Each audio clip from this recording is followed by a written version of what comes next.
welcome back to a decidedly wet and windy Scottish Highlands. You might be thinking, I think the camera is the wrong way around, Evelyn. But as you can see by this tripod right here and by the fact I might actually be wearing my finished project, yes, I forgot to film an intro. So technically we're time travelling today, my friends. Without further ado, I'm going to get to creating this gorgeous coat that I'm currently wearing. So, without any more chatter, and of course a little bit of help from the gorgeous Betty, let's create the final version of my Peplum princess coat jacket. Let's go, friends.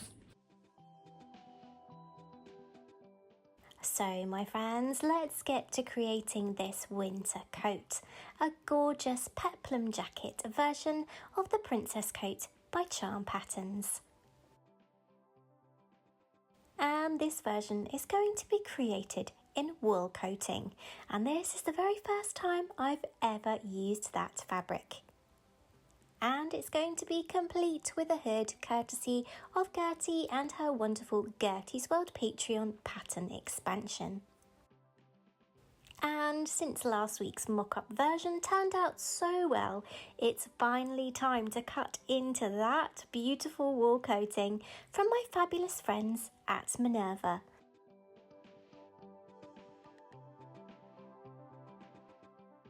Let's get sewing. Now, because we're using wool fabric, the first thing I'm going to do to make sure that the fabric is prepared and that it doesn't shrink in the future, I'm firstly going to carefully steam it. Most irons do have a wool function, but my top tips here: use a spray bottle of water to lightly dampen your wool fabric and iron using a press cloth after, of course, testing on a swatch of your fabric before you proceed.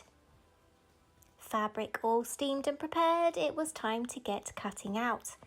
And as this fabric is incredibly heavy and wide, I adopted a floor monkey persona with a Sharpie pen to trace my pieces before cutting them all out.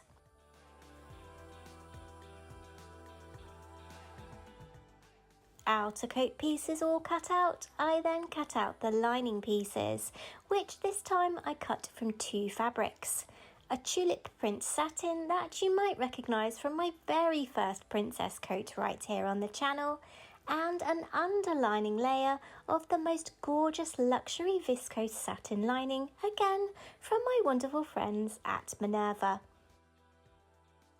Although this tulip satin worked wonderfully on its own in my first version of the princess coat, its lighter weight has meant that it is beginning to strain at the pleats on the back lining piece, so this time I'm underlining to prevent that, beginning by basting the two lining fabrics together. That ton of cutting out and preparation done, it's finally time to get sewing. Particularly when I've already created a mock-up for a particular design, I can tend to change the order of methodology, batch sewing similar steps, beginning with stay stitching and clipping the princess seams of the front and back bodice and lining pieces.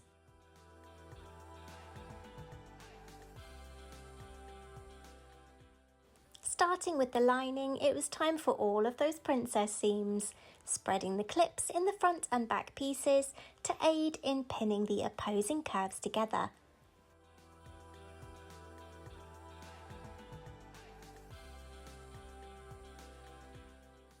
Before joining front and back at shoulder and side seams.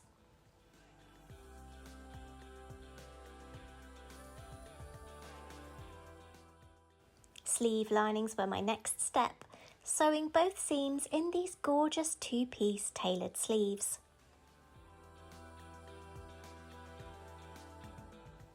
Those same steps are then repeated with my outer wool fabric.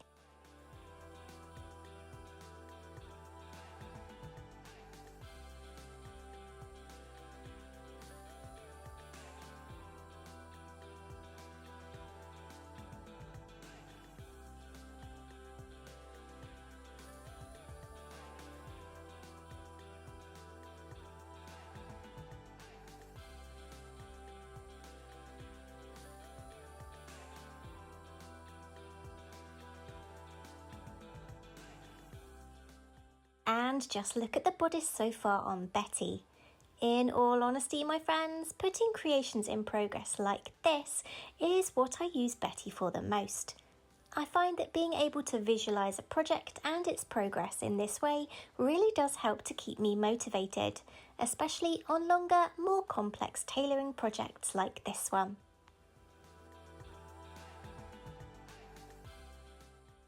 The facing unit for the lining layer is then constructed by sewing the shoulder seams.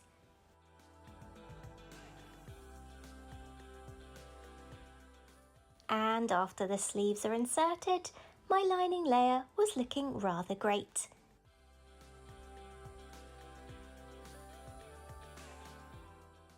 And even greater with that facing attached.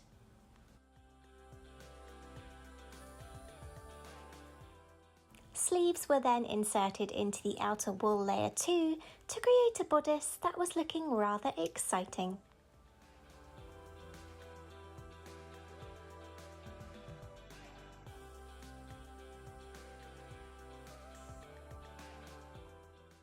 Sewing the hood and sash tie were the next jobs on the cards, starting by sewing the hood pieces together at the centre seams.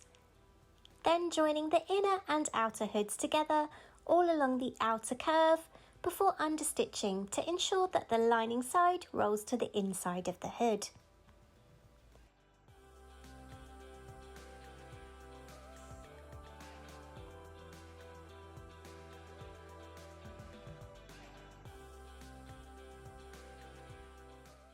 Hood and sash created, Betty was looking rather well dressed already.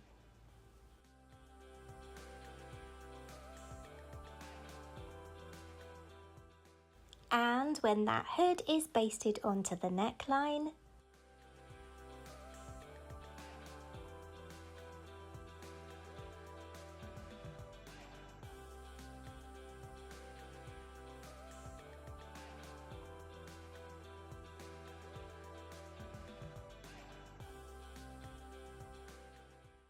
the peplum was my next task.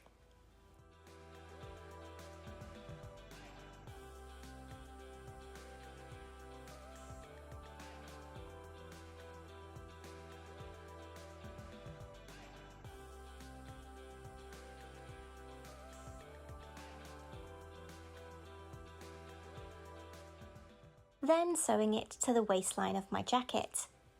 A step that is then repeated with the jacket lining and the peplum facing, leaving a gap in the centre of the waistline to allow me to turn the jacket right side out after the next step.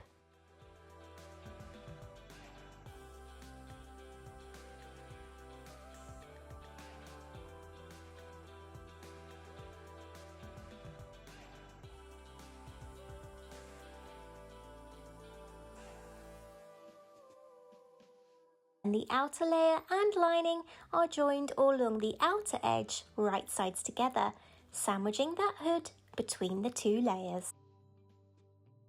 Then it was time for buttons, and I had these gorgeous grey-green vintage ones in my button stash that were just perfect. And while sewing them on a difficult health day, my Luna was the perfect companion as always.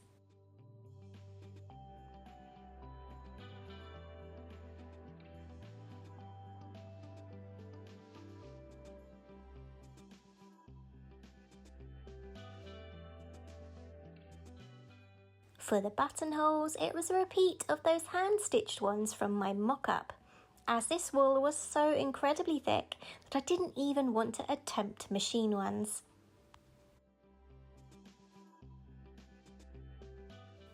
A little hand-stitching on the lining and on the cuffs to finish, and my friends, it's finally reveal time.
Well, I might just be a little bit in love with wool coating. Who am I kidding? I'm very in love with wool coating. This fabric was a dream to work with, and when I tell you, my friends, that it feels so incredibly luxurious to wear, and that the combination of the lining fabrics and the wool, well, this coat just feels stunning to wear. It might be one of my ultimate favourite creations to date, and I'm feeling rather proud of myself for getting out of my comfort zone, trying a new fabric and new hand sewing techniques. But until next week, my friends, when I'll be talking autumn creating and all things sewing and knitting plans, you take care, stay safe, and I'll see you next week, friends. Bye!